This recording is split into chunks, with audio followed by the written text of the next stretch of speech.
whole army of my countrymen here in defiance of tyranny. You've come to fight as free men. And free men you are. What will you do without freedom? Will you fight? Fight against that? No! We will run! And we will live.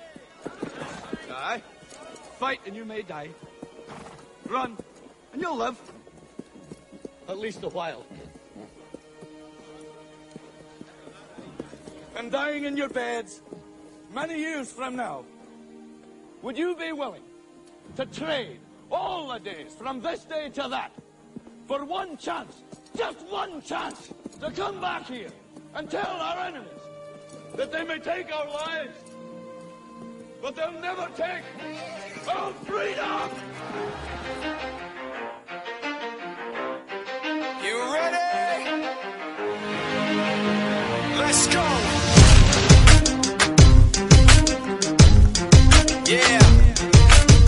For those of you that want to know what we're all about, it's like this, yo. This is 10% luck, 20% skill, 15%. And welcome to Anti-Tyranny News Radio here on UCY.TV. Oh, almost forgot to mute there. A lot of topics to go over, and first off, I'm going to start with Bitcoin because Bitcoin did something dramatic, which usually indicates someone dumping a whole bunch of Bitcoin onto the market, which we have actually caught others trying to buy up Bitcoin for the simple fact of dropping it on the market, trying to crash it. But they've failed in the past, so after I'm looking at the chart right here, and after it crashed, well, it didn't really crash, it dropped down to 903, which was a pretty dramatic drop. It was up in 960s range, and this is in US dollar.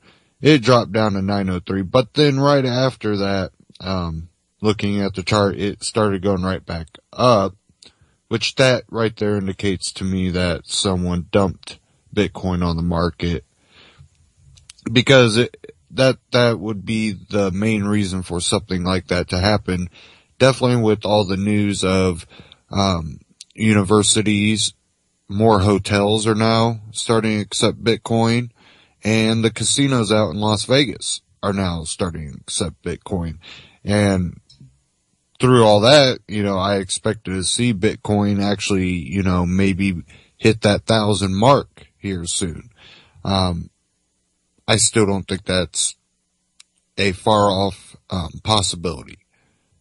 I think looking at the chart and seeing how it really indicates to me that someone dumped a whole bunch of Bitcoins on the market, and watching it go back up after that, I don't see this being a trend that's going to watch it keep dropping.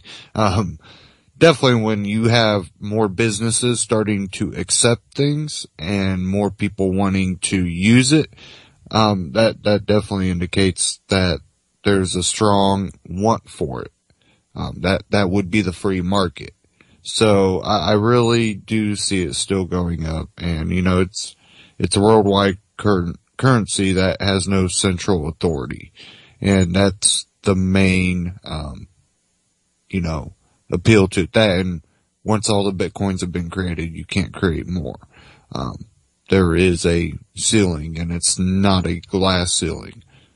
So yeah, we could definitely see it go back up. Right now it's sitting around 930. And, I'm looking at the chart, and it's going up. So, it'll probably, by day's end, probably hit that 950 mark again. Just looking at the chart. So, we'll see. I have quite a few articles that, I'm going to go over and, One of them has to do with military surveillance that will be constantly monitoring the East Coast. So we'll kind of get into that. Then I have another article that's going to bring up Illinois, marijuana, and your guns. And that one will definitely probably come towards the second half. Then I also have another one, a gun owner alert that's out there that's a little bit more different than having to deal with the marijuana part. This one's coming from Off-Grid Survival, and I will definitely be getting into that one here shortly. I did have a clip, though, I wanted to play. And actually I have 2 clips, but the first one is a quick clip. I'll play this and then we'll kind of discuss that one. So let me pull it up here. Make sure we got no commercials, which we probably will, so I'll have to skip it. Sorry, I'm not so quick at it. I don't have a crew here that can, just point at them and bam, it plays. So trying to operate everything off one machine right now because, well, there's only one person here and I don't feel like any more wires running across my desk. I have to kind of cue this stuff up myself, and here we go.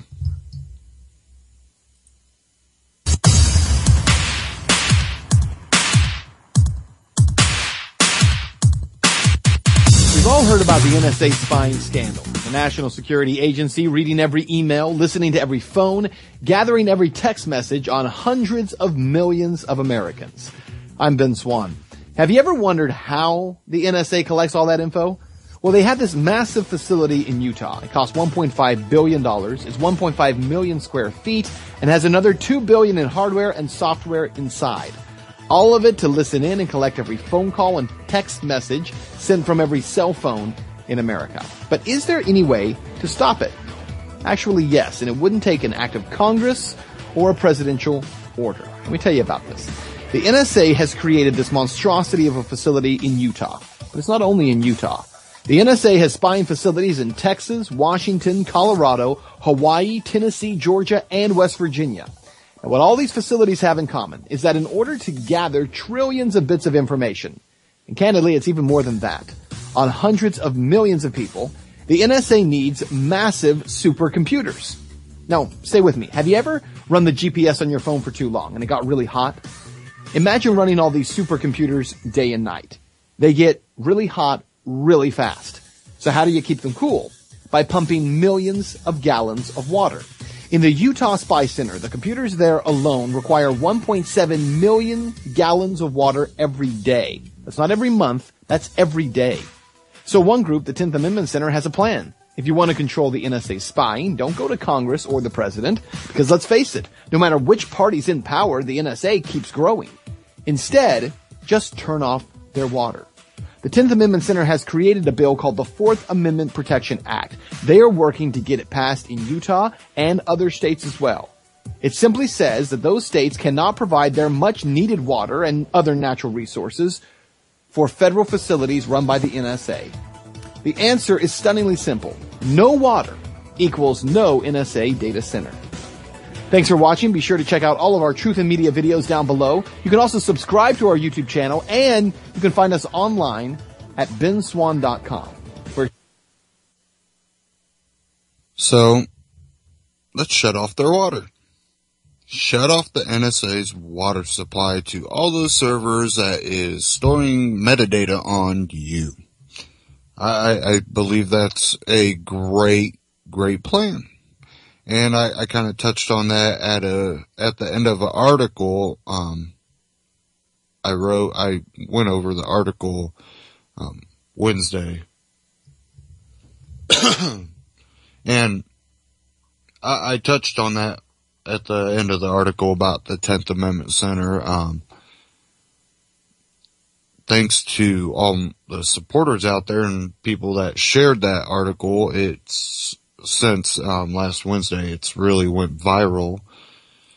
Let me go ahead and grab the link for anybody in the chat room. I'm going to post a couple more articles next week. So, definitely subscribe to the email list. Just antityrannynews.com/subscribe. And you could subscribe and get our e-newsletter updates about the site, updates about, articles. But, go to your social media and share our articles, and that right there is the easiest and cheapest way you can help support Anti-Tyranny News, this broadcast, and allow us to be able to expand, because that's what I'm trying to do right now. And, I'm working on launching a more personal website that will basically get into my philosophy and my opinion pieces, kind of separate that from Anti-Tyranny News, because I've been using Anti-Tyranny News as kind of both, as where I would put my opinion pieces, which it'll still have those opinion pieces, but it will be linked to my more basic private type website, and more of the just hard-hitting fact news coming directly out of antityrannynews.com. But go to antityrannynews.com. Anybody in the chat room, I dropped a link to that last article, Orwellian message to Ukrainian protesters, maybe sign of things to come for America. Anybody listening that might not be in the chat room, you can just Google that, or go to antityrannynews.com. It's the latest article posted. I am hoping to be able to sponsor and make it out to, the United We Stand Festival put on by Free and Equal. But I do need your support, and again, just sharing articles and, sharing the website with people and driving traffic that way is the easiest and cheapest way you can help. Another way, without just donating and just giving me money, I rather you get something in return. So if you go to antityrannynews.com, there's book recommendations that you can purchase through our Amazon store, and you can go and click on any of the ads there. We do have Google ads now. Google decided they wanted to let my sensitive content all of a sudden get ads. But hey, as long as they're going to let me, I'm going to milk it out of them. There's also other ads. My Patriot Supply, which just has, permanently, this isn't just a sale, but they have dropped their seed prices. Not as a sale, they done it just to drop it. So, that's good news for people looking for heirloom seeds, not wanting the genetically modified, organisms there. So, just those simple ways of, helping out antityrannynews.com and allow me to, sponsor and be a part of events like this and bring you, these events. I want to be able to live stream and all that. I'll have, I would have press passes to get around and, get interviews with more people. And, if you actually just want to, donate to me, just go to antityrannynews.com/donations. That'll always help.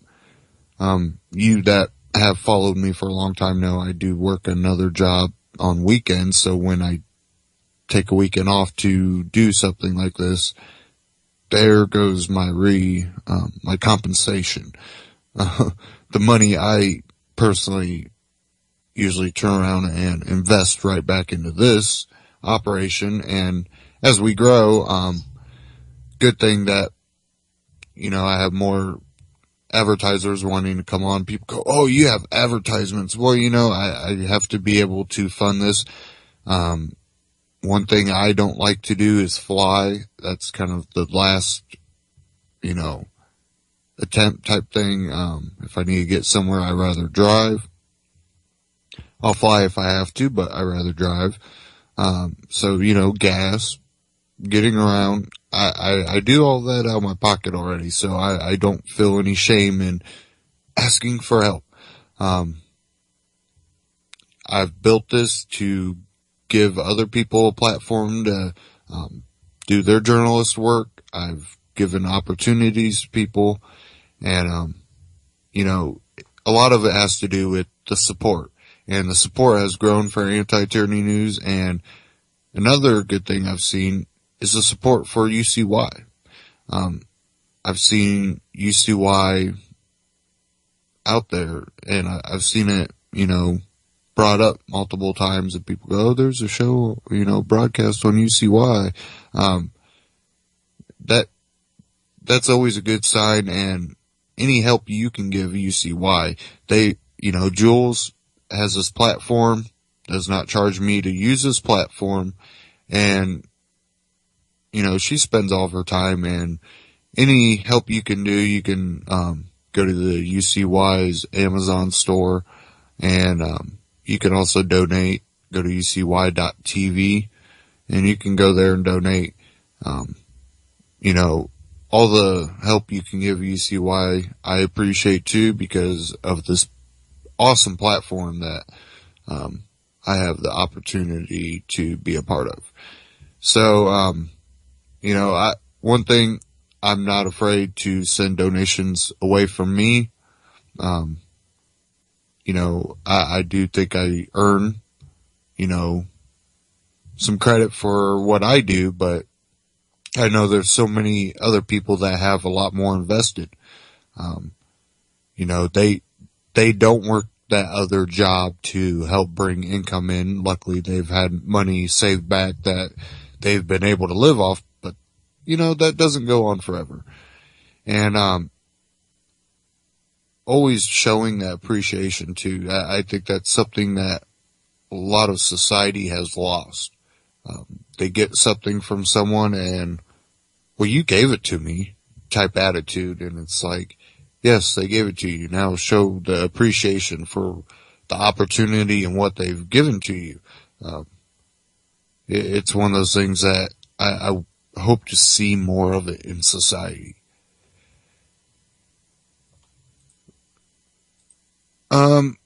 I have one here.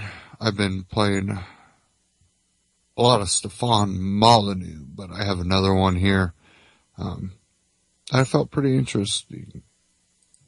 And it's titled, Who Really Owns the United States of America? Well, let's see what he has to say.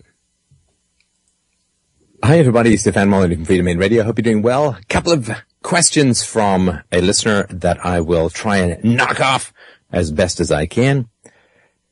So somebody says, point one, in a previous show, I heard you have a dialogue similar to this. You were asked what should happen if property was homesteaded immorally 300 or more years ago. Let's say a native had some land and then he was shot and the land was stolen. Then the land was sold and it's been traded 20 times since then. You said something like, all those people are dead, so there's nothing you can do about that. The people who have the contract now are the legal homesteaders and we should move on. Is this accurate? Well, like so many things in philosophy, yes and no. The immoralities of history are interesting to examine. They are not particularly helpful. If you go back far enough in human history, when we start to blend into our ancient chimpanzee cousins, then we can say, well, what, one monkey killed and ate another monkey and that's murder and, blah, blah, blah. So at some point in the past, ethics fade into mere biological survival, and there really isn't a question of good and evil in the interaction. Now, then at some point we start to develop ethical theories, we start to develop philosophy and concepts. Philosophy really only started having any real impact in human thought, at least in the West, about 2,500 years ago, around the time of Socrates. So it's kind of new. Now, philosophy has really not gone very far in 2,500 years. It's still fairly tragic. There have been some advances, for sure, but most of those have been in the realm of aesthetics than they have been in the realm of ethics. So, for example, there's no debate yet really on whether we should have a government or not, even though the existence of a government clearly violates the non-aggression principle, which we apply everywhere else in life. Philosophy really is the goal of taking principles and just damn well extending them. takes principles and damn well extend them. That's really the tagline for the show, whether you like it or not. Non-aggression principle applies to children. It applies to the police. It applies to the military. It applies to taxation. Sorry, it's a principle. Like scientists don't get to say, all gases expand when heated, except for my own personal emissions in Philadelphia during a full moon. No. Gases expand when heated. That is a universal, and you really can't make exceptions. If you do, you're no longer a scientist. And if you start inventing exceptions for a principle, such as do not initiate force, then you're no longer a philosopher, you're no longer a moralist. And that tragically is the reality of where humanity is. We are still in a stage of prehistory when it comes to ethics. We are to ethics as the early Middle Ages was to the scientific method. In other words, it's kind of over the horizon. And that's just the reality of where we are. So when people kill and steal and take stuff in the past, well, did they have a strong ethical understanding reinforced by society as a whole about the morality of what they were doing? Well, no. You know, what was one of the major justifications used for taking money from the natives? Well, they're godless heathen who have not been brought to Jesus, and therefore they are right. So it wasn't philosophy that caused these problems, but rather, primitive superstition that was responsible, who funded, so philosophy as opposed to superstition, so philosophy is the enemy of that. Who funded all of these predations into the New World? Well, governments did. Philosophy, a rational, consistent philosophy, has to be against centralization of oligarchical, violent power called the state. Otherwise, we throw out the non-aggression principle. No one should initiate force, except for this group over here with the flag. Well, sorry, flags and costumes and uniforms not particularly relevant to philosophical discourse. So, for somebody to be morally wrong, they have to have a clear and deep understanding of the ethics of the situation, which is why there's such a thing as an insanity defense, which is often what you see in political debates. But it's really hard to take current moral principles and apply them to past situations. When somebody is violating a moral rule that he himself has proposed, then you can get them on hypocrisy, right? I mean, if someone 20 years ago said, don't spank your children, and they spank their own children, you get them on moral hypocrisy, but for the most part, the predations occurring in property transfers through war, through feudalism, through serfdom, through conquest, through colonialism, through imperialism, all of that is openly publicized. People who want to go murder other people usually keep it on the DL, right? They keep it on the down low. Whereas if you want to go, say, murder 1 million Iraqis, your troops are sent off with fireworks and fanfares, and you inform the media, and there are parades. Nobody hides it. And this is one of the ways in which people are not morally responsible. I mean, the act of hiding something means that you know that it's wrong, or at least disapproved of, and fear the consequences. So where there was open predation in the past, where it was celebrated and publicized and was handed down in song and dance and hand puppetry, then it's really tough to say that it was immoral. Morality is a kind of technology. It is a kind of knowledge. You don't get mad at a 15th century doctor for not prescribing antibiotics because they didn't exist yet. Universal, consistent morality is at least 2 generations away from where we stand. I think we're making some inroads. This show is the biggest philosophy show around. We're doing, couple of million downloads a month. So yeah, we're spreading it, much to the annoyance of people, because when you give them universal principles, they are then responsible, and who likes more moral responsibility? Well, I do, and maybe you, but a lot of people don't. So what is the ethics of property transfers in history? Well, they were mostly did not conform to a rational standard of ethics that nobody accepted, because they were taught by priests and ruled by warlords. So, point 2, what is the difference between a private resort and a state? If I own a private resort the size of Disneyland, do I have the right to decide how that resort is controlled? Could I just have my own management team? Could I run it myself? Could I let no one control it? Or to entice new home buyers, could I say that the resort would be run like a democracy, where everyone would have a vote and 51% rules all? The resort would be run now like our current government. No! That's not the case. In a free society, would this be acceptable if I owned all the land? Then for people to buy the land, they would know this up front and enter into the contract voluntarily. And they would have the knowledge that if anyone stays in this private land, they are bound by the rules of the land, or they can leave. Well, no, I mean, look, states arose out of murder. States arose out of slaughter and war, right? What is the border of a country? The border of a country is where one violent, homicidal, psychopathic warlord ran up against another violent, homicidal, psychopathic warlord that he could not beat. And so they just, had this land, imaginary line of like, okay, here's where my murder geography ends and your murder geography begins, at least until I get more murderers to expand my murder fest. So, that's not how that works. If you, want to buy a big piece of land and you want to set up some kind of community, and you don't sell the land to people, but you lease it in perpetuity if they agree to abide by certain rules, well, that's fine. I mean, nobody's forced to be there. You're not stripping the land of and the homes of the people who are there.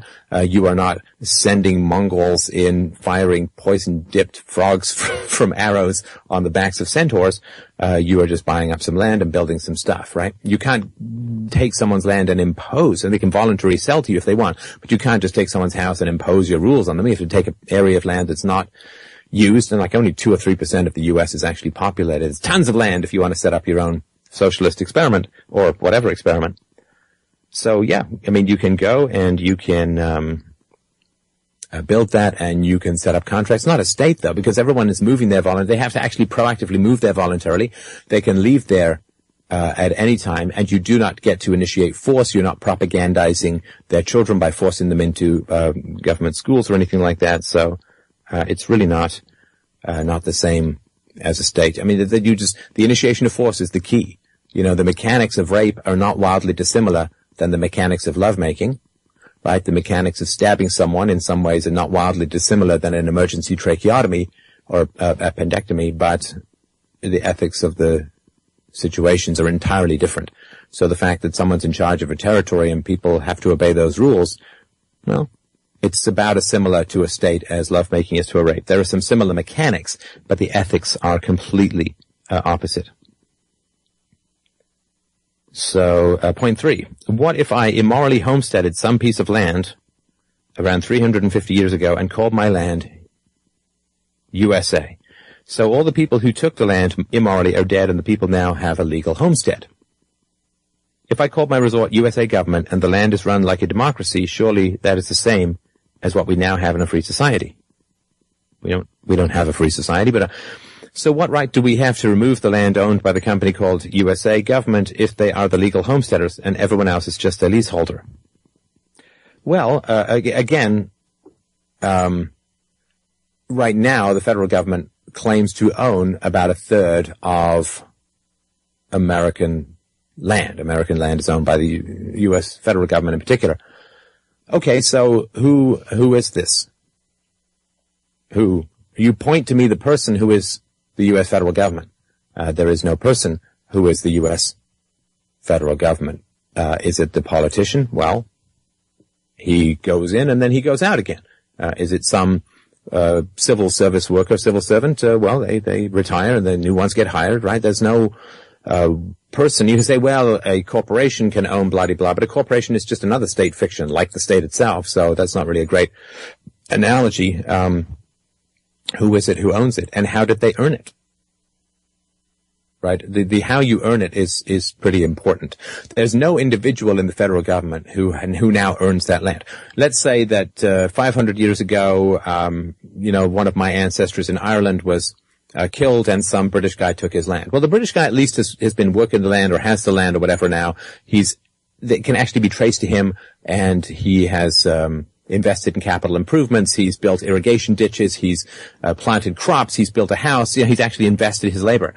You tell me any individual in the federal government who has invested that kind of labor in a third of U.S. land. It hasn't existed. Doesn't exist.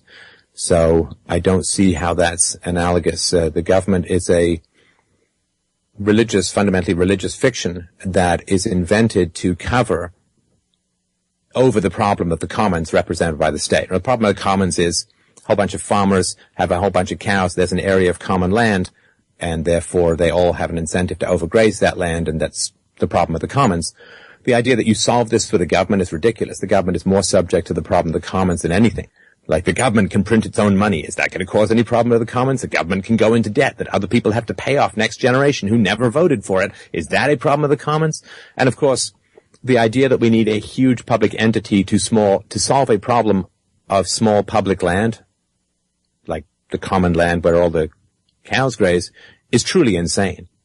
I mean, that literally is like saying you have a pea-sized cancer, so rather than take it out, we're going to put an elephant-sized cancer up your ass. I'm sure that there'd be a number of TSA agents who would be competent at that. But you don't solve a problem of a small amount of public ownership or unownership causing problems by creating a state, which is a massive and violent unowned resource, but exploitable resource. So it doesn't solve the problem at all. So, point 4, I heard you say that the difference between a state and private land is that a private piece of land would not be the size of a whole country. But at what size does something become immoral? Can a size be a principle? I don't think that I've ever said that the only difference is size. It's not the case. I mean, a philosopher, can't say that size matters. Trust me. It's I live in Canada, it's called. And, size doesn't matter in philosophy, and any more than it does in calculations of gravity, right? I mean, the size of a mass matters in terms of its gravitational pull, but the equation doesn't, right? The inverse square law, it doesn't matter how far you are away, it still is the same law, right? The size doesn't matter, right? Kill one guy, it's murder. Kill two guys, you have two murders, right? And so on. So the size of the land doesn't matter. I don't think I've ever made that argument. If I have made it, then please let me know where, and I will review and correct it, because that's, I can't imagine how that would be the case. So let's see here. He says, I know that property rights can be a slippery topic, and I'm not trying to catch you out with this. I just want to find out the weakest point of every philosophy so I can make it stronger or change my views. And, let's see here. Hope you're having a great 2014. Very glad you're all healthy again. Yeah. 2014, given that I had cancer last year, that was, very aggressive and, extremely dangerous. I am enormously glad to be saying the words 2014 and not have them carved on a piece of granite sticking out of my forehead. So yes, I appreciate that. I hope that these questions are helpful. I know it's not an exhaustive review of the topic, but I think it is a good place to start. The initiation of force, once it is understood as immoral, it is there is moral responsibility for it. Right now, for the vast majority of the moral decisions made in society, the insanity defense is perfectly valid. In other words, people have no idea what is right or wrong. They believe that a law is automatically right. And they believe that the exact same actions taken by somebody not in a green costume versus in a green costume, that the morality of those actions are completely immoral, right? A man goes to a foreign country and kills someone who's not aggressing against him. In a Hawaiian shirt, he's a criminal. In a green costume, he's a hero. He gets a ticker tape parade and a pension. So we are, as a culture, we remain in a state of moral insanity. Because not just that there are these insane oppositions, that if I go up and down the street with a gun saying that my neighbors must pay for my child's education, that is immoral, and I go to jail for that, but property taxes to pay for government education is considered the foundation of democracy and a good, like, it's not so much that we have these contradictions that makes us insane morally.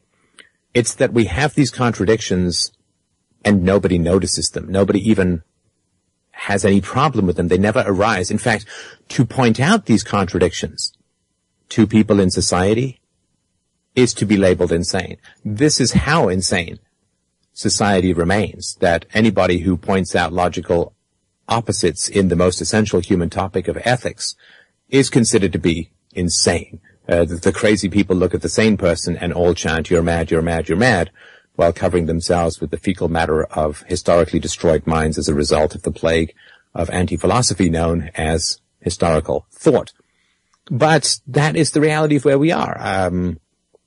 We work to expand consciousness. We work to give people better arguments and to start to provoke them out of the Brahmin cow complacency of looking at a world that is insane and not even shrugging or noticing that it is insane. This, of course, is what the truly insane do. They imagine that everyone around them is crazy. Or, as Nietzsche said, those who were dancing were thought mad by those who could not hear the music.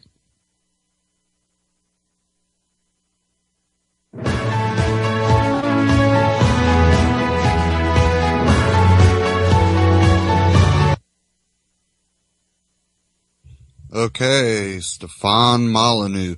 And someone in the chat room said, think it's being implied that public ownership of lands is somehow worse than private ownership. But basically it is. What is public ownership? The current system we live in, no matter basically anywhere you are in the world, public ownership is government ownership. When government is tyrants and they own most of the property, that also includes most of the natural resources, water, food supplies, much of the stuff. When your government becomes tyrannical, which basically every government in, time becomes tyrannical, and they, those are public lands. What does public property mean? What does public property mean to the government? How do they enforce public property? They restrict you, the public. So is it really public property? No, it's governmental property. It never truly is public property, because the people in control of the government, some of the richest people in the world that usually control the central banking of a government or multiple governments, if they are the ones running government, guess who has control over the public property, public lands? Yeah, private property. And then, I know further up I read something about, corporate owned land? Well, no, that's basically the same thing as governmental owned land. I've said multiple times, I'm not a corporatist. I'm a capitalist. I believe I should be able to benefit off of the fruits of my labor. Corporatists believe that, we'll just create an entity that the entity is not a person, it's just a business. And, if anything happens, we wrote ourselves big old fat checks. That's not, going to be hurt by this. If the company fails, I'm still a millionaire. These are, corporatists are people that work with the government. Look at a good, what the left likes to call a capitalist, T. Pickett Boons. He's not a capitalist. He's a corporatist. Look what he did. He used the government to take lands from people and pay them undervalued prices for those properties that sat on where? The aquifer. Now guess what he's doing? Oh, well, even though the government had to be the ones to take the property, they gave it to T. Pickett Boons, which now sells the water underneath that property back to the city. That's corporate property. Same thing when government has control over the property. But guess what? You have a little piece of property, then your neighbor has a little piece of property, and then, your 100 other neighbors in the, vicinity that sit over top of this big aquifer that I forget how much of Texas it takes up, and it's amazing. All those people that have property, they all get to benefit from it. But when you have government take up swaths of property, or corporatist take up swaths of property, then guess what? It's not public property. That's a fallacy. And you can continue to live in that fallacy, but it doesn't change the fact that that's not public land. And, you can always show a benefit and a loss in everything. Just like liberty. The concept of individual liberty. You live in a utopian fantasy world if you think people can be free and there's not going to be murder and there's not going to be theft and there's not going to be this and that. I never said that. But a lot of people like to try to say that about, oh, you libertarians. I've had them say it to me. No, I don't believe that there's going to be some utopia. But I have a firm understanding of individual rights, natural rights, and I can be, wide-eyed enough to understand that 200 years of government, and laws being pushed upon us as Americans, that they haven't stopped murder, they haven't stopped rape, they haven't stopped theft, they haven't stopped any of the crimes at all. If anything, they've created more. Just look at what they're doing with the drug war. Just look how they pin race against each other, or class warfare, or, the multitude of things. Government does not work. And, I've seen people about Fukushima. Well, the United Nations should get involved. Yeah. Because, a country's government that only has to deal with that one country can't even take care of itself. A central government that's trying to look over the whole world, oh, that centralized government will do a lot better. It's, it's amazing the way some people might look at it.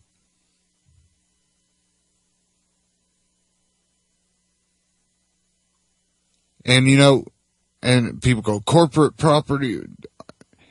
You gotta remember, how do they gain? How do these corporatists, not capitalists, corporatists, usually gain this property? Well, they'll buy someone out. Well, that's a voluntary act. If someone decides that, sure, I'll sell my property for you to buy it up. They haven't done anything wrong just because they offered someone money for their property and that person sold their property. It's when they start using government to take the property. And there's instances of that date back from the beginning of the United States of America.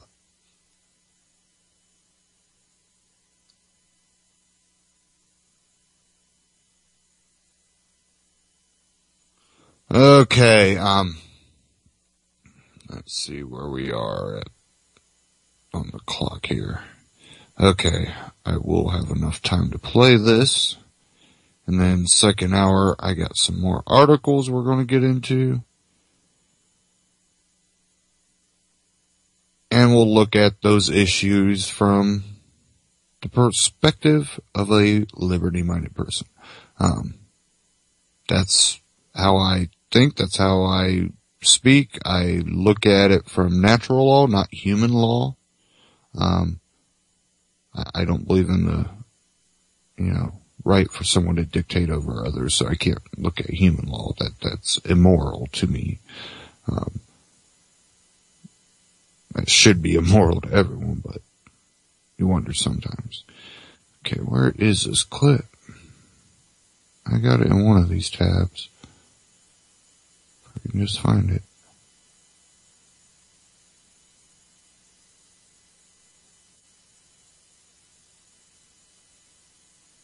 Hopefully I didn't close it out, but it's a possibility. I think I did. Let me pull it up this way. That's why sometimes I wish I could have someone sitting right here and just already have it queued up ready for me. Just write them a list. This is going to be what's next. Have it queued. Queued and ready. Hopefully I can get to that point where I can actually get a crew going. I always give that opportunity to people around my area. A lot of people seem to be a little scared. I just don't understand it.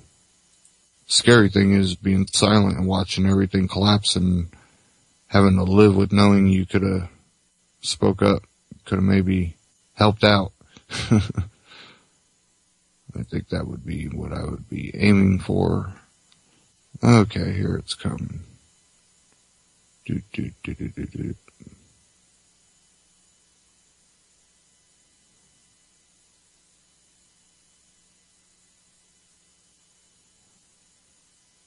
And here we go. We'll go ahead and play this.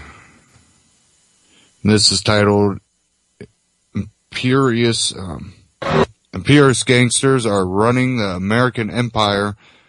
And yes, this has come from AJ, so deal with it.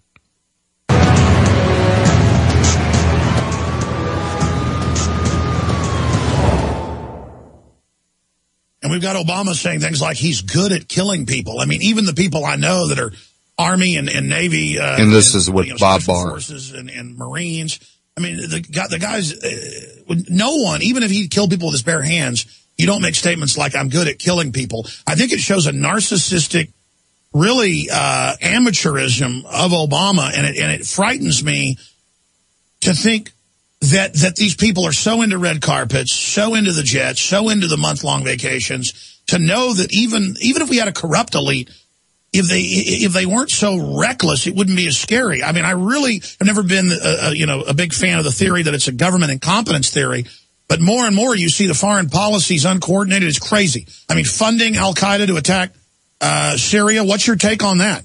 They have a worldview that is 180 degrees at odds with what the vast majority of our citizens believe and understand and want to see in the world, and that is an America that is strong, that is the shining city on the hill, that carries weight in whatever we do, that is not does not have to kowtow to communist China because they have $1.3 trillion of our debt in their pocket that they can hold over our head.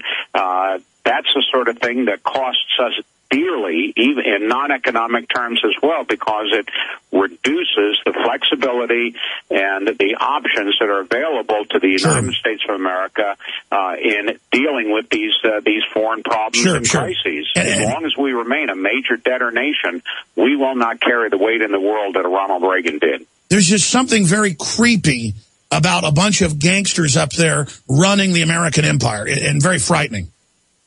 It is frightening because they can not only waste the great legacy that we have in this country, but the very continued existence of us as a major nation is at stake. I mean, it could not, Alex, be more serious. Wait, let me expand on how important this is, folks. Bob Barr said everything Ted Cruz is saying 15 years ago or 20 years ago.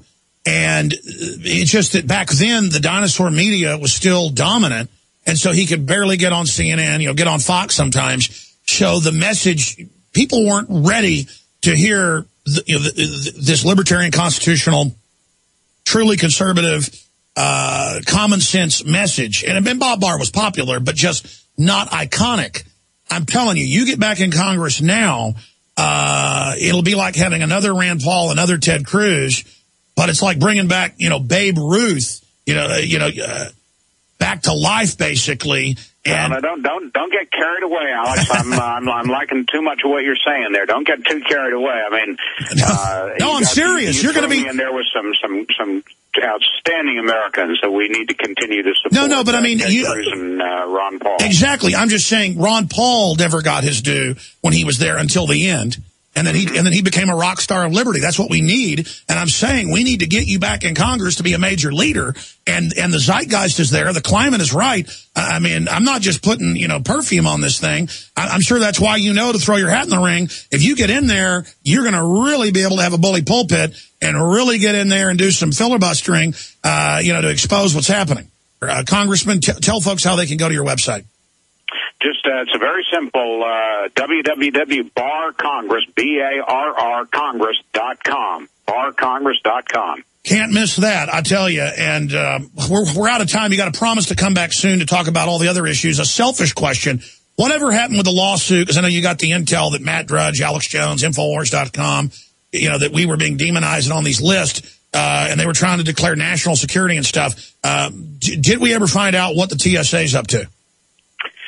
That case, I mean, it's like the old case in Bleak House by Charles Dickens, Jarndyce v. Jarndyce. It just drags on for generation after generation. We're still engaged after about 3 years of litigation with the FOI trying to get the information on what the TSA did 3 years ago, as I think it was right around Thanksgiving time. I'm Darren McBreen, and these are some of the new items that are available now at InfoWars Shop. Obama's for what he is. Tank tops. Let's get your performance water filter. Okay, that was the end of it. I just want to make sure. Okay. We really do have gangsters, running the world, really. Not just America, the world. I've been kind of keeping an eye on the chat in the chat room, and, there's only one thing I have to say to basically what is going on in the chat room is that way of thinking perpetuates the whole situation. It keeps this whole scheme going. To go, well, it's just inevitable that they're taking over the world and there's nothing we could do about it. So what we should do is play along with the system and get along with the system and just follow the rules. And that worked out for many throughout history. Yeah. That's why society collapses and then it builds itself up and then it collapses and then it builds itself up. And one thing a lot of people fail to realize is what allowed civilization to get to the point it's at right now has been the ability for entrepreneurs, free thinkers, and philosophers, and scientists, and, all these people to be able to come to America from all these countries. Just look at the American history, and they've been able to have that ability to freely create. Now, America has had its problems in history. And, you can't sit there and ignore those problems. Those are things we need to learn from. Not go, well, those are problems and that's why we need to go back to a system we know and history has proven will cause your whole country and civilization to collapse. The way you know it as of today. And we're already seeing that. If you look at the last 20 years, or let's say you look about 20 years back to 10 years back, that little time period. Look at the growth of technology in that time period. Then look at this past 10 years. You're seeing a gradual decreasing in the technology. Technology is growing, but it's not growing at that rapid rate anymore. Not in the private sector, the stuff you and me can get a hold of. Well, I'm sure governmental technology is growing, but they've stopped the private sector growing at the rate it used to. iPhone 5s aren't too much different than the iPhone 4. It's got some tweaks and some a little bit new technology. Not really anything special, stuff they've been working on for years. It's one of those things that you really have to look at it. And the way we're headed is the way that we've watched,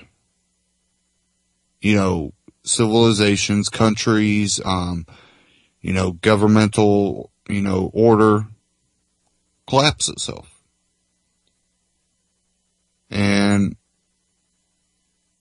to say that, well, that's the way it is, just deal with it. Public property is awesome. Just do it. No. Your silence on it is obedience, and your willingness not to stand up is what will allow you to fall. And it will hold you down. I didn't always think this way. I thought the way a lot of them think. That's just the way it is. We gotta deal with it. Then it gets worse. Well, how much worse can it get, Look at where we're at, At least, we're doing decent, I guess. It gets worse. Eventually, you have to wake up and go, no, we can't go down this path. And the faster we keep going down this path, which definitely under Obama, it's been pretty fast paced. We're not going to have a free society at all. Not even a glimpse of freedom.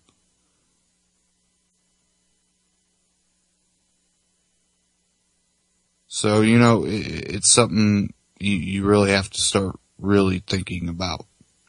That's something you have to look in yourself and find it deep down in yourself. I can sit up here and talk. Other people can talk. Other people can explain.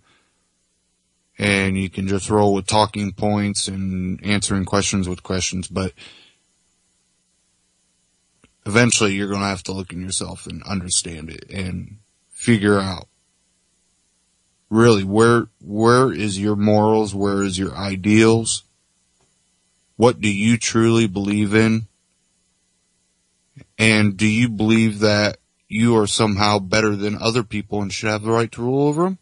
Maybe if you have that way of thinking and that's really what you believe, you have the right to that belief. You have the right to speak about that belief.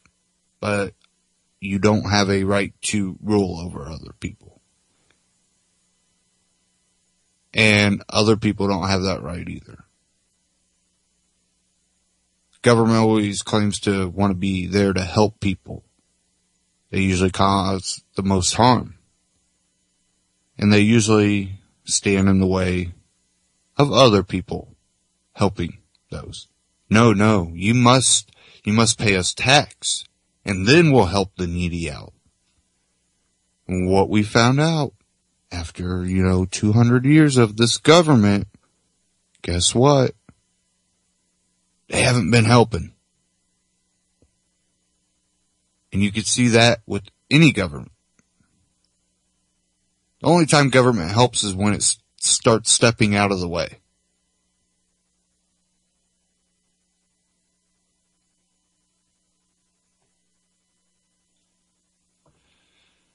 Okay,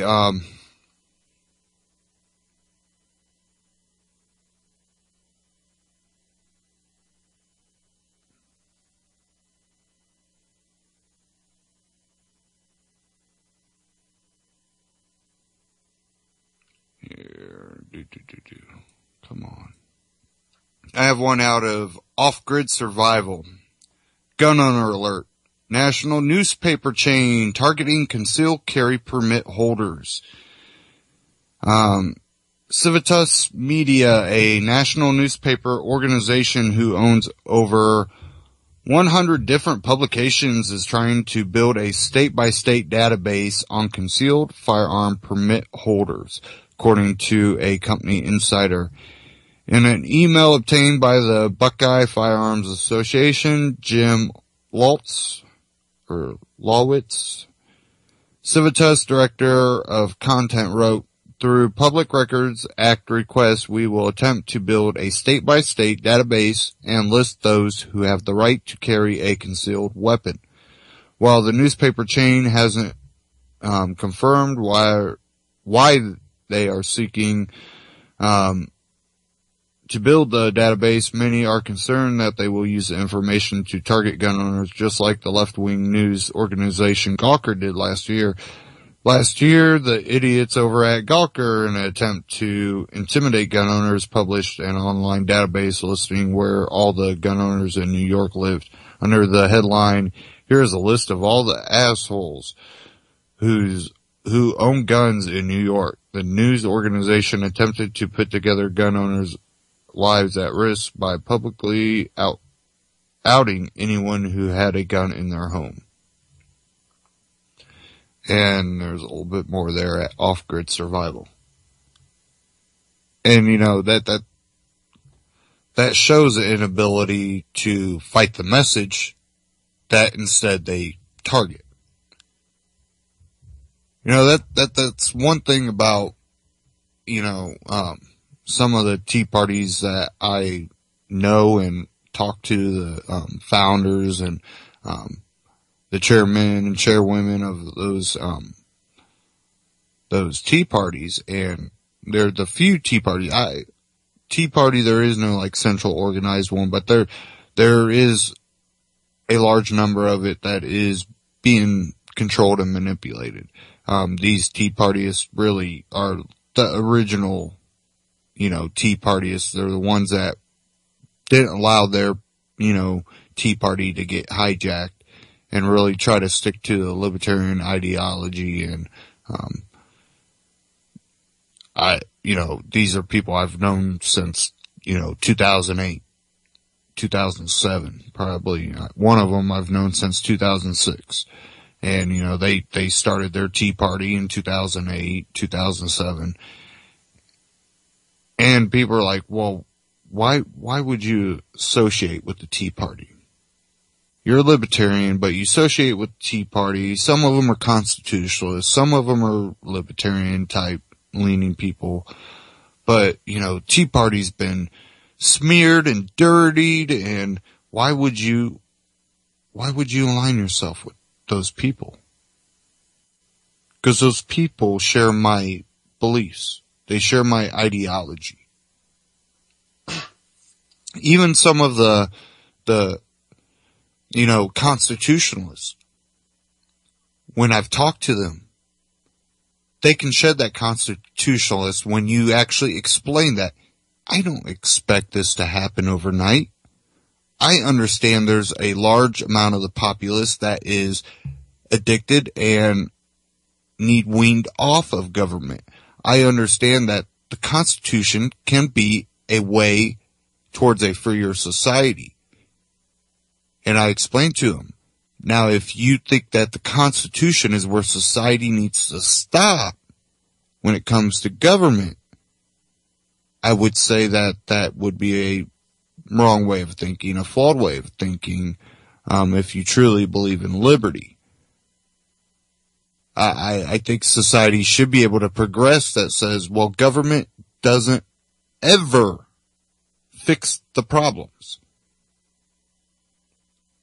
How many thousands of years have governments existed? Have you seen one government that has ever fixed the problem of murder?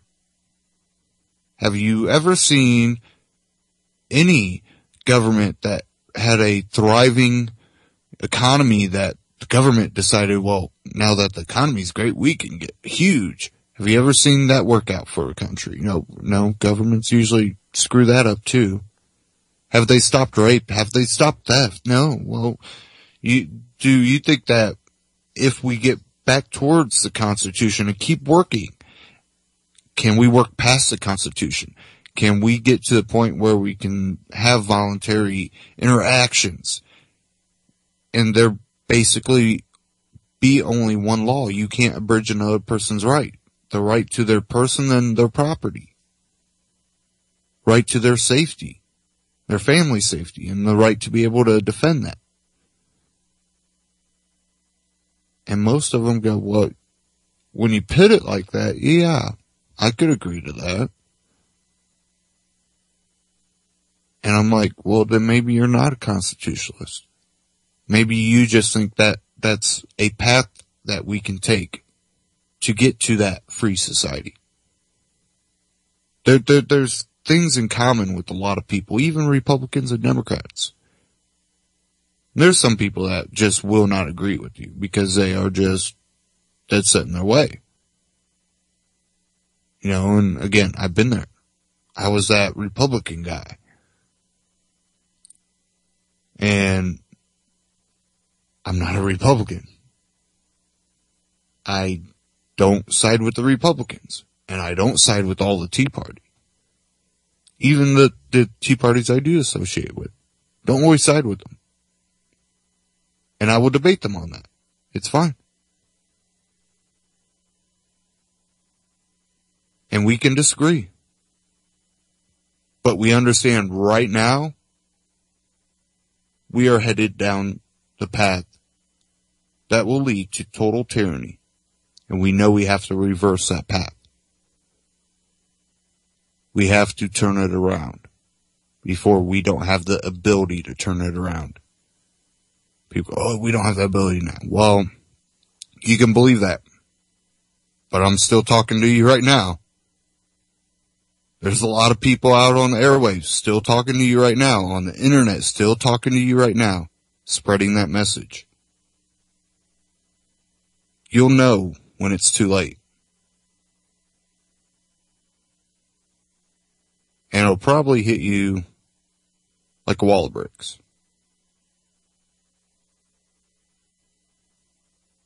And there's going to be people out there, they're going to go, I should have stood up. Too many of us sat there, watched it happen. If just more of us would have stood up, we could have stopped it. But we gave up. We didn't have the fight in us anymore. Then you're going to have the few people that go along with the game, that manipulate their way up the ladder, and will be ruling over society with the iron fist. And they want this globally. We know this. The evidence is out there. Look at Agenda 21.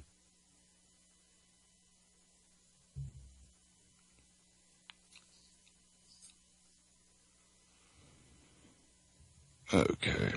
I'm going to go ahead and pull this up here.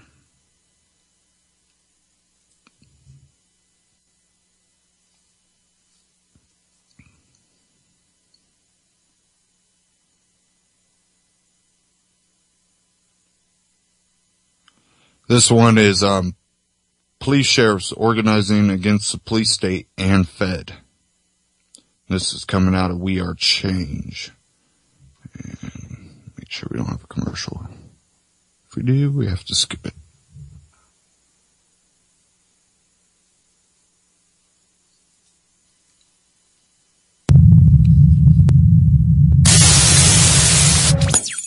This is Ogrodowski of WeAreChange.org, and I'm here with Richard Sheriff Mack, the only person I know as a sheriff who took on the president and beat his butt legally in a court of law. Now, Sheriff, how did you do that? Can you tell us which president? Yes, Bill Clinton. President Bill Clinton. Yeah. Mm-hmm. And how did that case develop? How did it happen? If you could just give us the story of it. Well, I was at a meeting with all the Arizona sheriffs in Phoenix, and the BATF came in and handed us a document to all the sheriffs, not just me, and said that you guys have to work for us now. And we're all going, what? When did this happen? They said, well, Congress passed the law. Say you have to work for us. So well, that's real nice, except Congress doesn't have any authority over us. We don't work for Congress. Yeah. And said, well, no, they passed the law. And I said, I don't care if they pass 50 laws or 5,000. I work for the people of Graham County. Congress cannot fire me, and they cannot hire me. Yeah. And they can't tell me what to do. So to stop that, I actually sued them. It was the Brady bill. And so I told Bill Clinton and Janet Reno and Congress, you're not my boss. Stay out of our area. Leave us alone. And if we need you, we'll call you. But the problem is the arrogance of the federal government saying, oh, you're just going to work for us now. Yeah. And I said, oh, no, I'm not. Yeah. And then they said, well, then we won't send you any more money. You won't send us money? Where do you think you get your money? We won't send you any more money. In fact, we need governors and legislatures in the local area and state who have brass balls like you, who have some cojones to tell the federal government, we're not sending you any more money. And the case went to the Supreme Court, if I'm correct? Yes, it went all the way to the United States Supreme Court, and we won a 5-4 split, but we'll take a 5-4, you know, it's a victory. And it's the most powerful states' rights and 10th Amendment state sovereignty case in the history of our country. You know what it actually says? The states are not subject to federal direction. It says that in my court decision. Wouldn't you love your state to find that out? Yeah. So you kicked the president in the butt legally, and then won in the Supreme Court, which is amazing. Now you're doing all these conventions, sheriff conventions, all over the country. I really like what you're doing, Sheriff, because you're bringing together different sheriffs and making them recognize the true power and authority they have them within themselves to actually change laws and actually take their power back for themselves and for the people. Can you talk about what is your mission? What are you trying to get accomplished, and what exactly are you doing? Well, just as you said, we're taking our message to every sheriff in the country, and we would love to have chiefs of police and just rank and file police officers on board with us also. Yeah. In fact, that's who we're reaching out to. But quite frankly, our message is real simple. Keep your oath. Keep your word. Yeah. Follow the Constitution. What if the laws of your state are in direct conflict with the Constitution, like Rosa Parks? I want to ask every cop in the country, every sheriff, every chief, if you were called back into time to December 1st, 1955, when Rosa Parks was arrested, would you have arrested her? Would you enforce the law because you're a cop and you're going to enforce the law and you're supposed to enforce all laws? Or would you have sat down next to Rosa Parks, shook her hand, and made sure she got home safely? See, now that's a true peace officer. Mm-hmm. And what we need is fewer state police officers and more oath keepers and CSPOA officers who will actually follow the Constitution. It's a really difficult fight because a lot of police agencies, especially the local ones, get a lot of federal money for all these tanks and toys to militarize the police and to pretty much create a police state. But one thing that you're doing, which is strategic, is because the sheriff has a lot of authority. And it's a local position that anyone could go into. Right. That not many people know. Can you talk about the misconceptions and the true power that you have with this solution that you're offering everyone? Well, it is a solution, and that's why I'm really glad you said that word. This is solution-oriented. And in 1985, there were about 3,000 SWAT team raids all across America. Last year, there were about 82,000. And so we want to stop that. And so the way we stop it is plain and simply taking our message to every sheriff, every cop, and saying, you know what, we've gone too far. And if we're really going to have a free country, we have to have sheriffs who are the only elected law enforcement officer in the country or in your county. Yep. And that's really where he gets his power. He gets it from we the people, directly from the voters. And that's the huge difference. He is there to serve them within the promise of his oath of office. And he promised all his citizens that he would, uphold, defend, protect, and preserve the United States Constitution. And he has a lot of authority that people don't even know about, which is insane. Well, when you're the only officer that reports directly to the power source, that's where you get your power. And he is the ultimate authority in his county. And if you look at the history of the sheriff, goes back over 1,000 years. He was always the ultimate authority, the ultimate conservator of the peace in the Shire. Yep. And so that's where he gets his name, the Reeve of the Shire. That's Shire Reeve. Is there any story personally that you know of a sheriff doing something really ethical, doing something good, like a really good story of a sheriff? Because I hear all these rumors. I'm at the bar sometimes, and they're telling me how the sheriff like took the mayor in and does all these things. Is there one story that you can share with us about? Sheriff Finch in Liberty County, Florida. Sheriff Rogers in Elkhart County, Indiana. Sheriff Clark in Milwaukee, Sheriff Palmer in Oregon. Which one do you want? How about the craziest story? The craziest one? I would say the craziest one was Finch. Finch and Rogers both come close. Rogers told the FDA that if they didn't leave the Amish farmer alone, that he would arrest them. Wow. Arrest them. And guess what? They left. They haven't been back in 2 years. That's awesome. Finch's is probably a little crazier. Sheriff Finch in Liberty County, Florida, was arrested and booked into his own jail because he nullified the arrest of one of his citizens. Floyd Parrish was arrested. Why? He had a gun in his pocket. And was he a law-abiding citizen? Yes. Was he trying to commit a crime? No. Had he committed any crimes? No. Was he going to hurt anybody? No. Did he hurt anybody ever? No. But the cop arrested him because he didn't have his permit from the government to have a gun in his pocket. And Sheriff Finch came in and said, if the Second Amendment protects us from anything, it protects us from being arrested for just having a gun. And so Sheriff Finch released the man, dropped all the charges, told him to go and sin no more, if there was a sin there. And Sheriff Finch was arrested for doing that. And then he went to trial. Of course, they offered a Finch a plea bargain and said, hey, if you just leave office, then we will drop all the charges. And Finch said, go to hell. And he went to court. I actually went to the trial, and it was the biggest farce. You talk about crazy. It was the biggest farce I've ever seen in a court of law. And the jury found him not guilty. And Sheriff Finch is sheriff again. And next Friday, he'll be speaking at our conference as the keynote speaker. Beautiful, amazing. If you're a sheriff out there, or if you want to be a sheriff, contact Sheriff Mack. His website is going to be in the description. Honor, pleasure. Keep kicking ass and taking names, brother.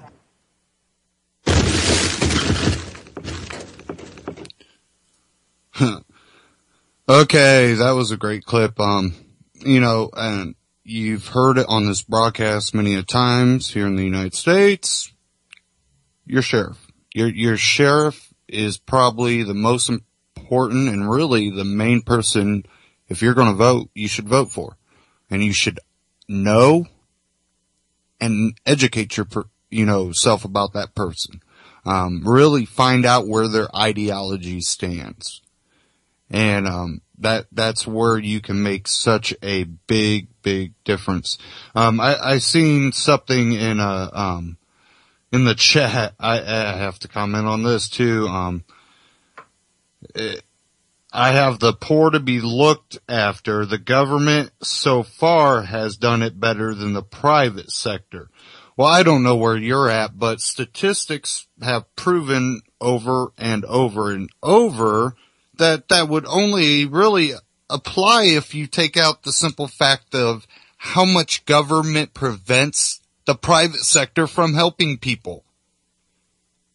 How many groups of volunteers have showed up at disaster scenes to help out and are denied by public officials and say, well, we have to do it by the book. We gotta do it by the book. Our people are, specially trained for the situation. A lot of times they screw things up.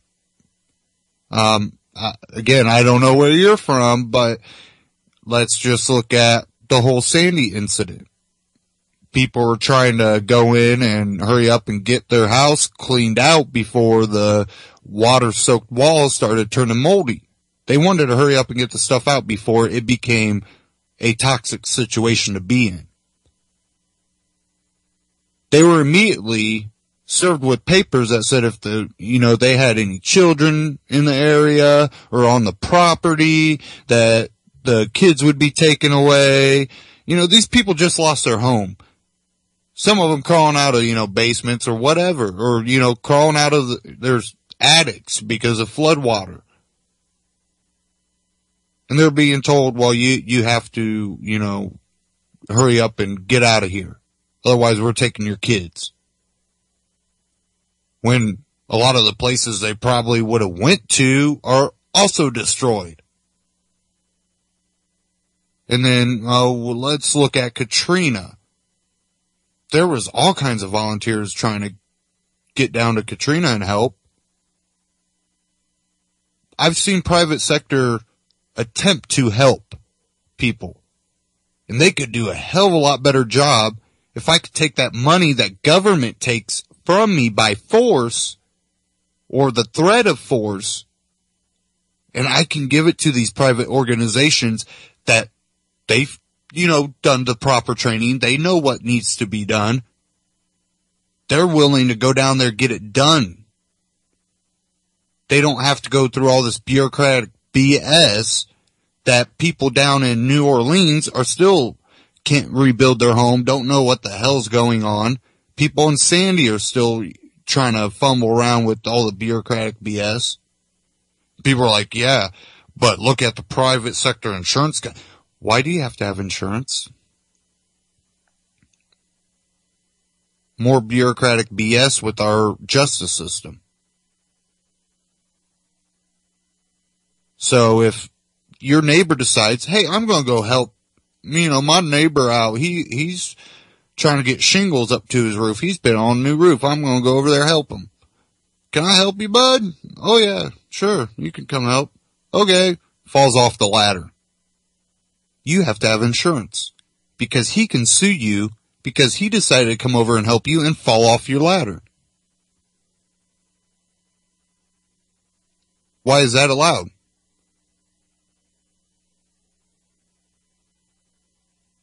All this leads back to bureaucratic BS.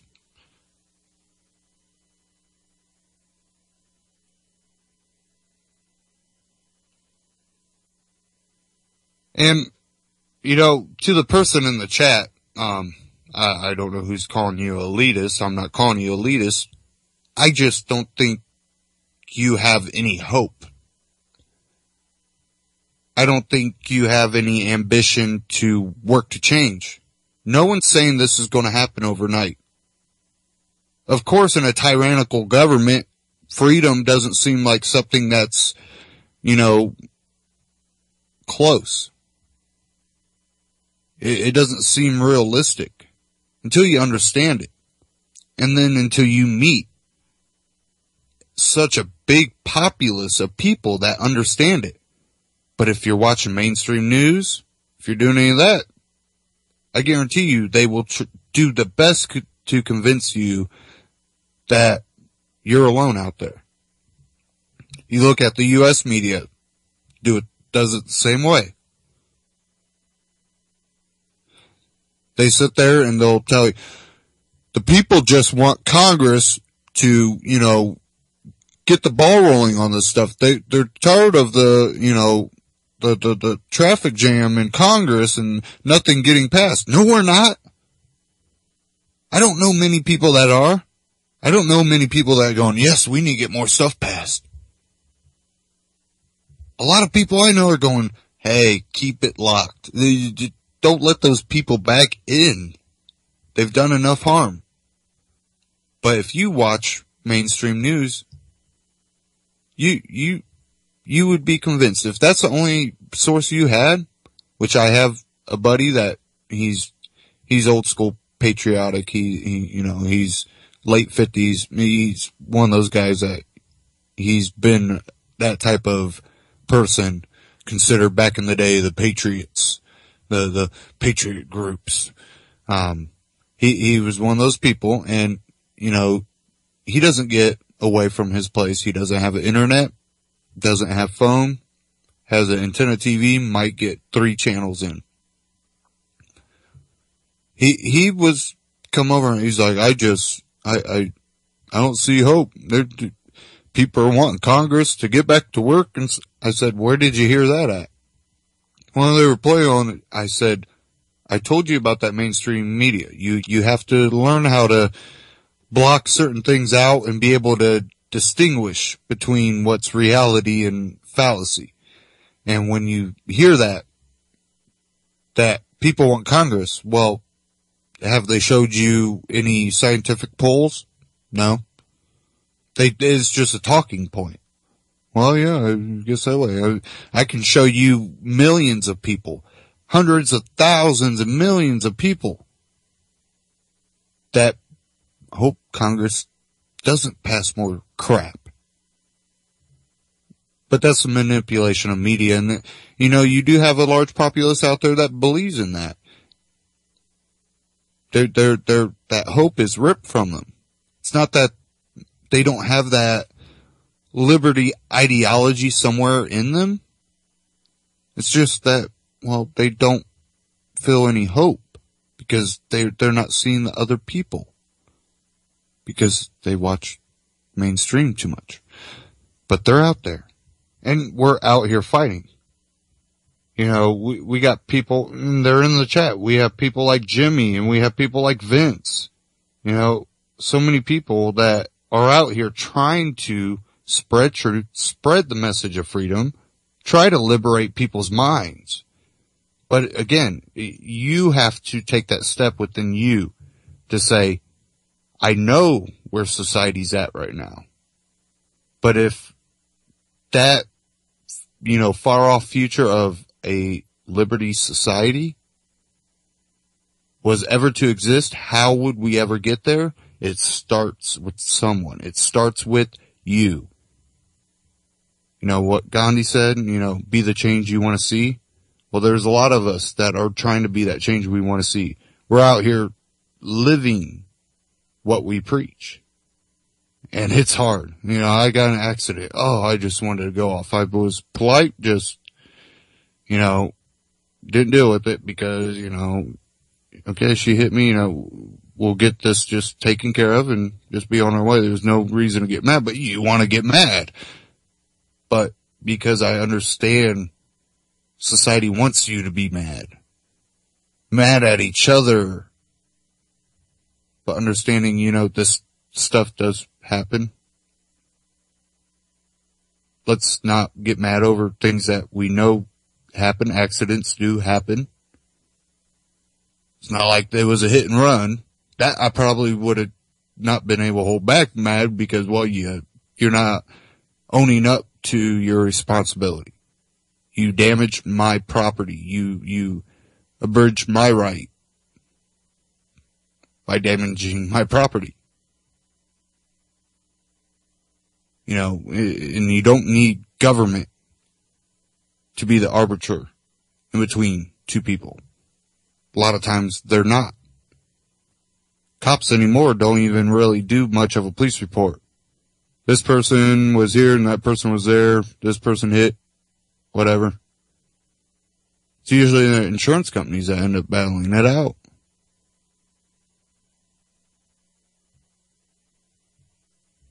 It's one of those things that's definitely nothing to get angry over. Because you got to remember, you can speak one way and do the complete opposite. And we all, I always talk about eating healthy. Well, that doesn't mean that I don't enjoy, something that's not healthy for me at times. I'm not telling people that they can't enjoy something every once in a while.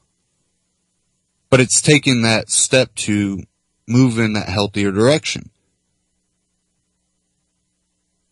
No one's perfect. But are you trying? Are you working towards that? Or are you contributing to the problem? That doesn't mean that I should have the right to force you to be responsible. that's up to you to be responsible. But then you also will have to deal with consequences for not owning up to responsibilities. If I go, hey, let me borrow $20. I'm going to go over here and buy this, nice new headphones. Borrow $20. Told him I'd pay him back. Don't pay him back. Comes over and takes the headphones. I abridged that contract, that mutual contract, that I would pay him back. You don't need government to tell you that you need to do that.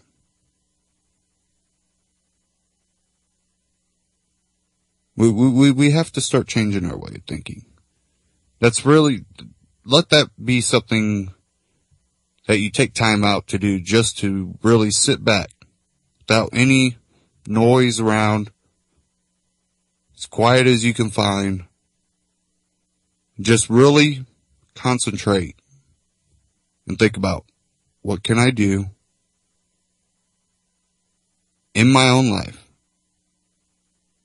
that benefits me and society, that doesn't require force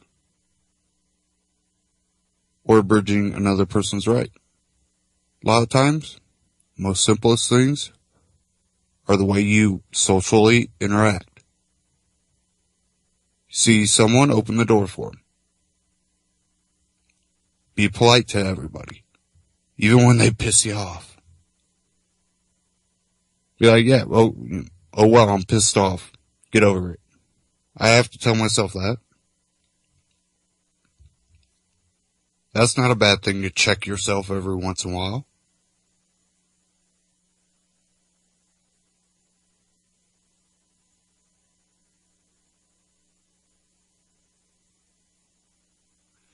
And, someone in the chat have, some argue moral and ethics have not evolved since the Renaissance.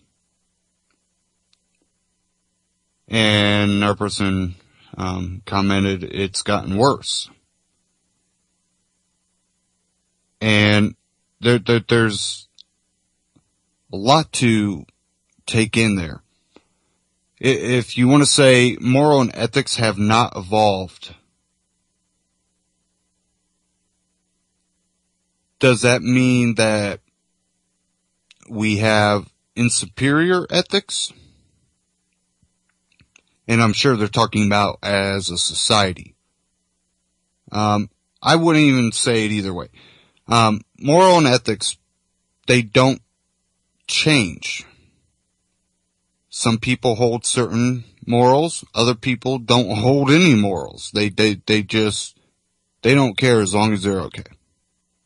Absolutely don't care what actions they do. If it causes harm to others, they have no morals. They run over you with the car if they, know they can get away with it. They just don't care. There's people with no morals.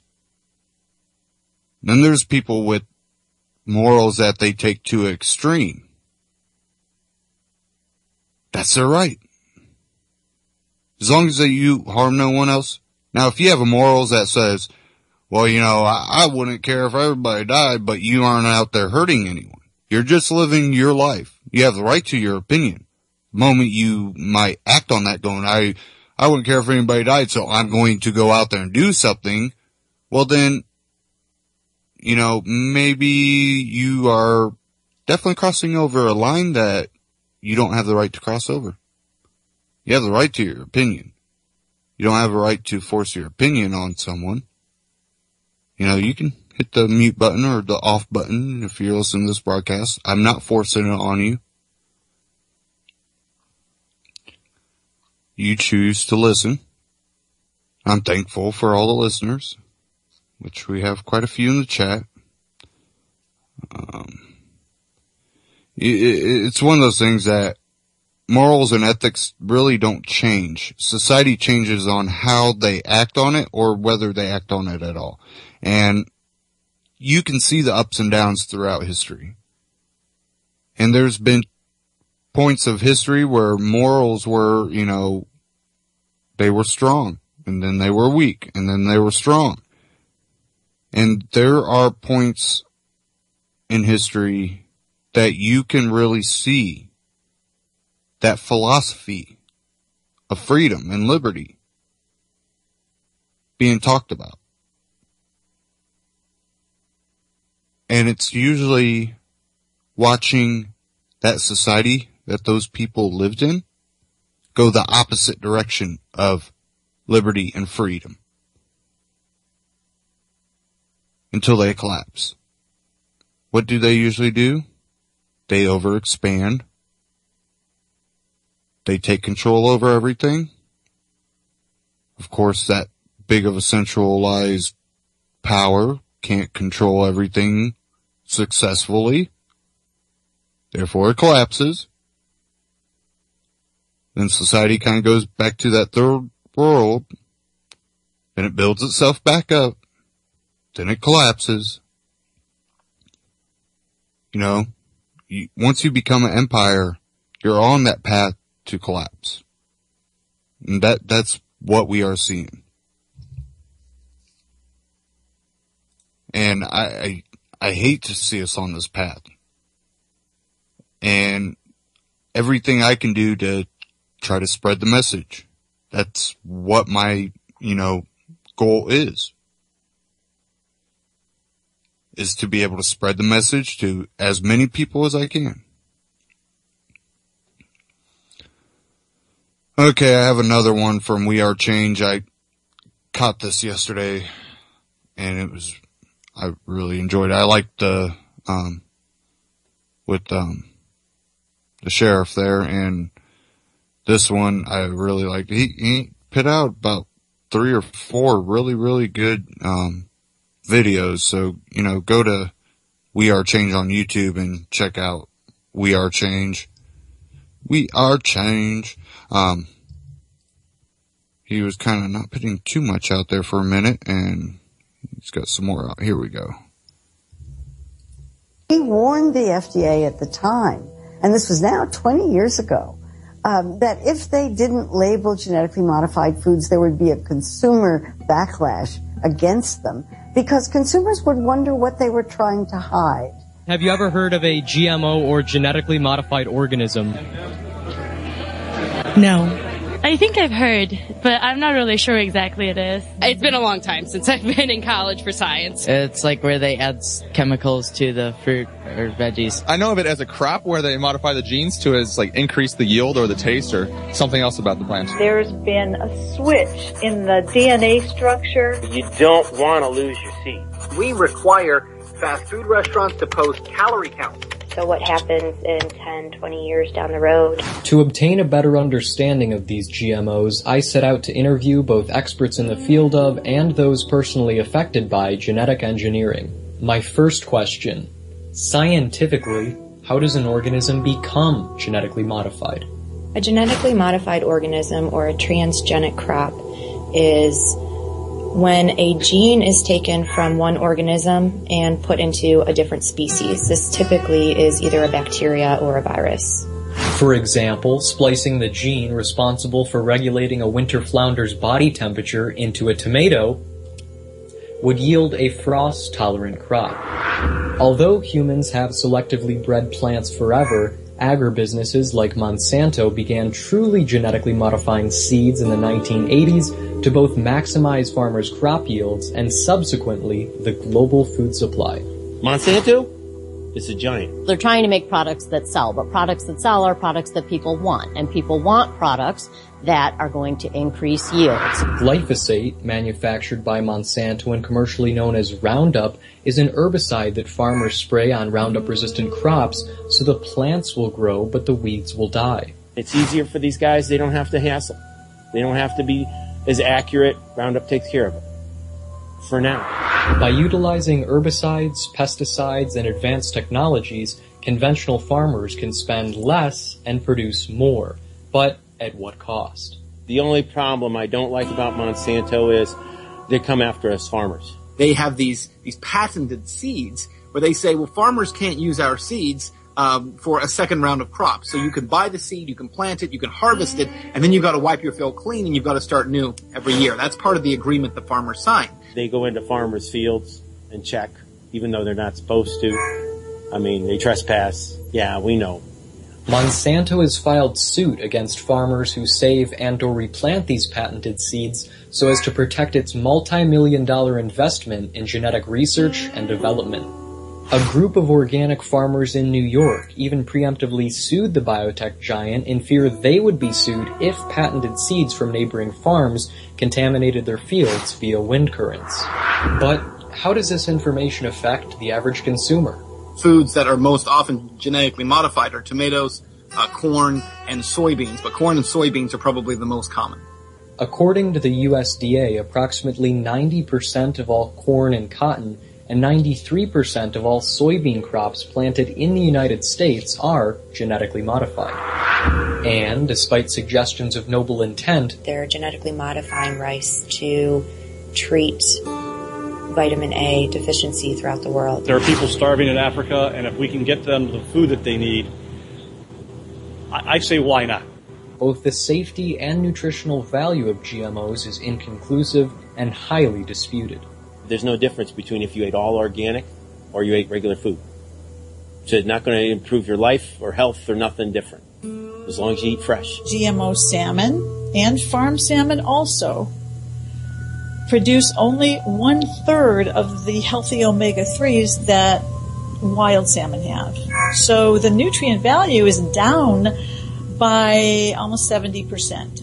Some medical professionals have proposed that the increased consumption of GMOs positively correlates with the 21st century rise in allergies, autism, infertility, and even some forms of cancer. So is it possible that some of what we're seeing is related to what we're eating? The answer is yes, absolutely. Others claim that the intimacy between agro-industry and the federal government has created a revolving door of conflicting interests at the consumer's expense. Private corporations send someone to work in government who's an expert in a certain area. That expert then allows for certain advantages that companies take advantage of and then moves back and forth between the private sector and the public sector. For example, Michael Taylor, former vice president for public policy at Monsanto, is the current food safety czar at the FDA.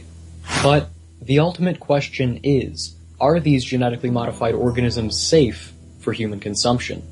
So you watch these commercials, for some drug on TV, and then the last 15 to 30 seconds of the spot is this long list of disclaimers warning you of all the effects and the side effects of these drugs. Well, if you had to do that with a tomato, chances are people wouldn't buy it. There are definitely scientists who will do a study with an end goal in mind, and they will set up the research to show whatever their agenda was at the outset. And I think there are probably people on both sides doing those kinds of things. I certainly think that there needs to be more research done. Right now, we do not have conclusive evidence to show that these products are in fact safe for consumption. This global uncertainty has prompted more than 60 countries, including all those in the European Union, to either restrict or outright ban the production and sale of GMOs. Countries around the world have said we don't want this genetically modified food. Because neither Congress nor the FDA has yet to mandate the labeling of GM foods, despite grassroots propositions and protests, some food companies have proactively assigned a non-GMO seal to their products. We're going to force stringent labeling on everyone except for in the case of GMO foods. That's a problem because, again, it's where government has now decided that in this case, this particular area doesn't have to comply. Without transparency from our federal government, we are left in the dark. So, who is responsible for determining whether or not GM foods should be labeled, banned, or simply ignored? You decide.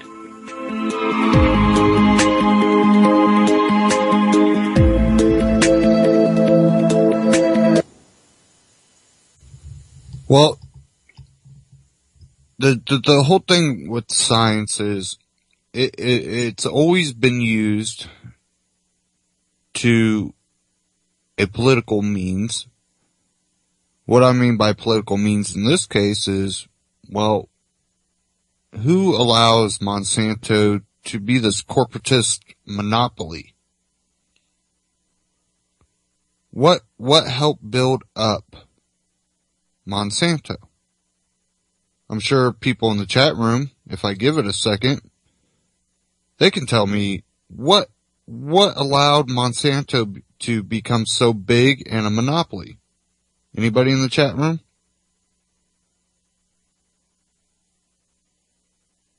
Anybody?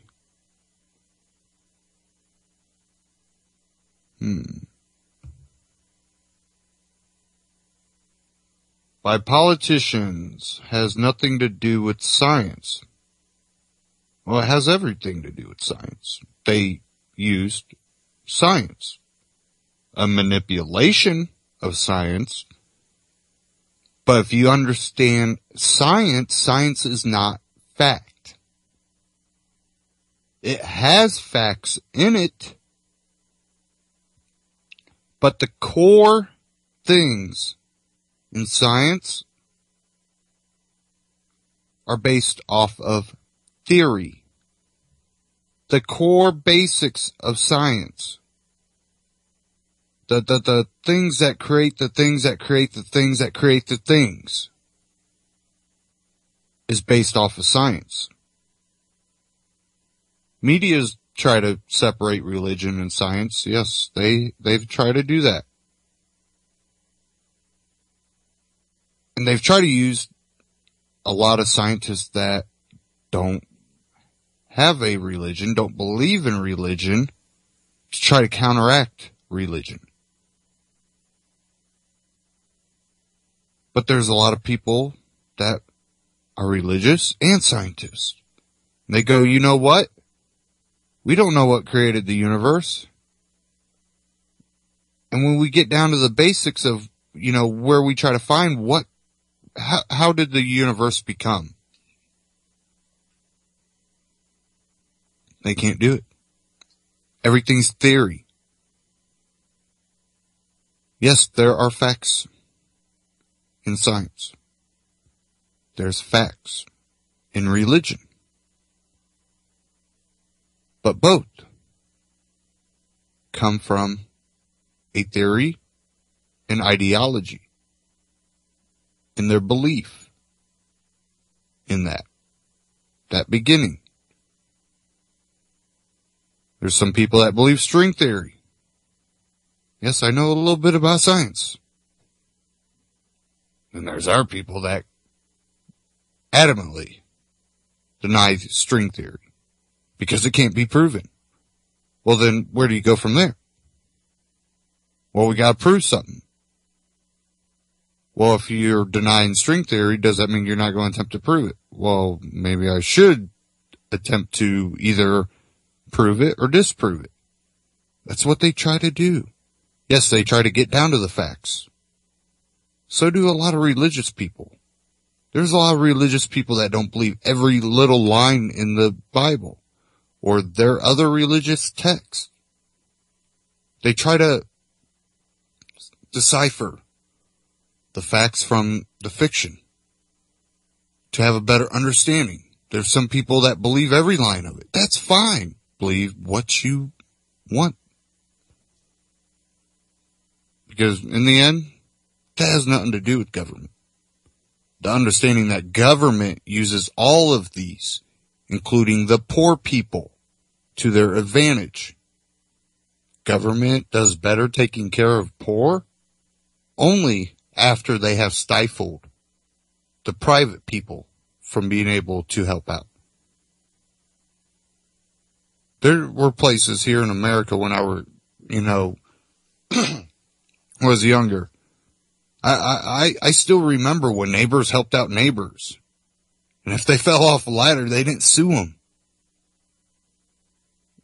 That ended in my youth. That seemed to have ended when I was still in my youth. What happened to that? Government made it too easy for people to sue. Well, I fell off the ladder, broke my leg. I'll be out of work for 3 weeks or a month or maybe even 2 months. But guess what? I could get about $50,000 out of this. Government stifles the interaction between people. They make themselves legitimate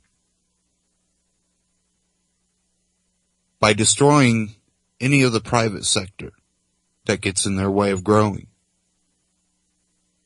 If you look at it in that tense, government will do better because it won't allow anybody to do better than it. The only time we've ever seen that change is when the people stood up and took it back. The problem we have with that is we slowly create a government that ends up working its way right back to the same problem that we got out of.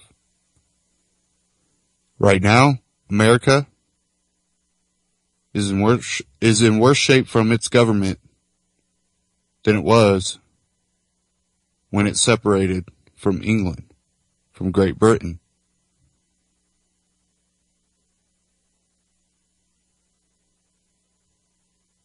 What they decided to do was over less than what we are dealing with now. Why did they win? Because they understood. They understood, and they were strategic, and they took chances. Many of us don't want to see that again. We don't want to see bloodshed. We are trying to reverse it.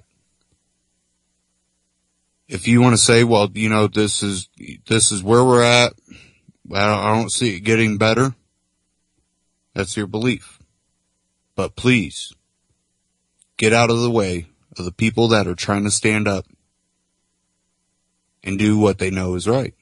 And stand for even your rights. Because when you get up to speak, because now something's affecting you, wouldn't it be nice to have someone that, well, they might disagree with you, but they're not going to let anybody silence you.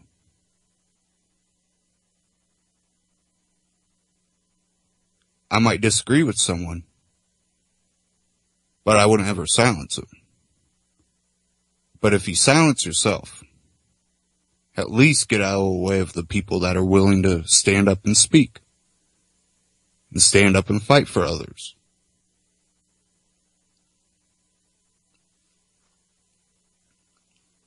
And there's so much that we can do. And there's so many smart people out there.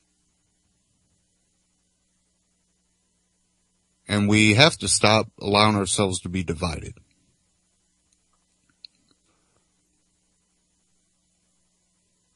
A lot of people, I played the little clip from AJ with Bob Barr.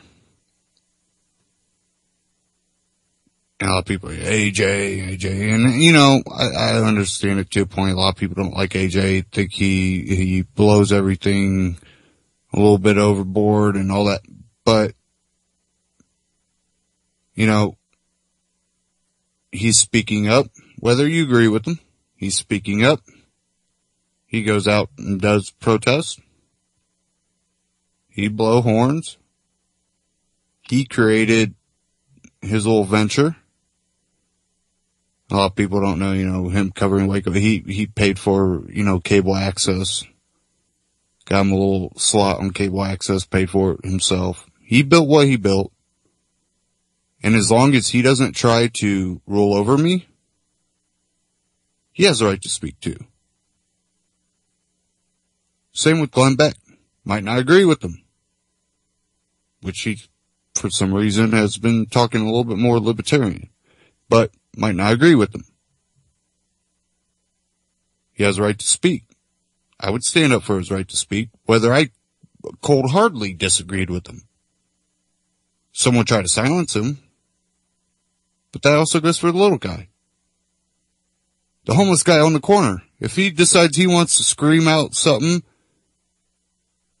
and voice his opinion with raggedy old clothes and shoes with no soles, he has that right. If the politicians want to cry out all they want, they can. They have that right. Where I have a problem, it's when people use force against others to push an ideology, to rob from them, and to take their freedom.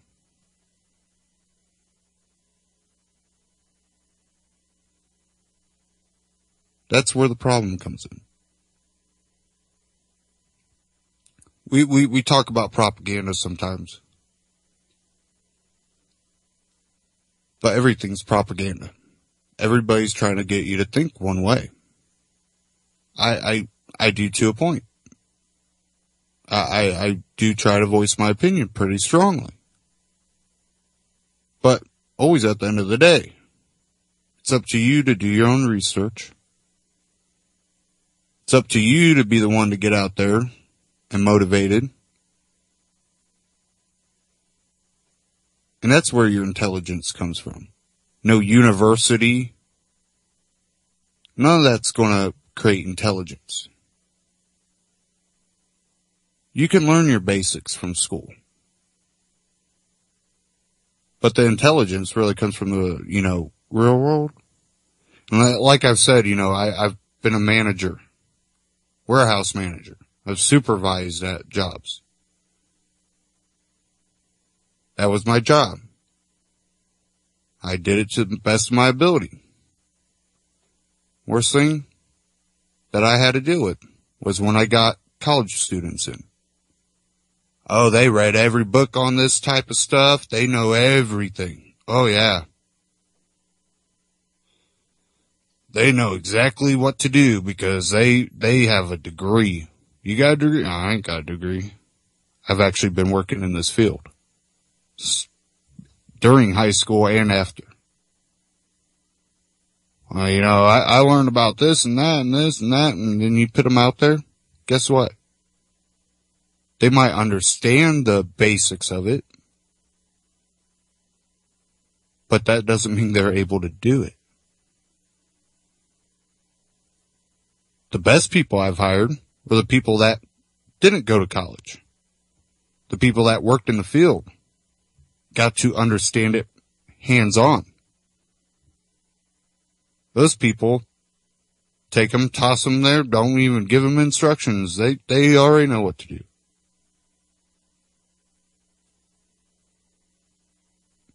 But we have a society that, you should go to college. You should get all this education. Well, yeah, you should get education. You should, increase your intelligence.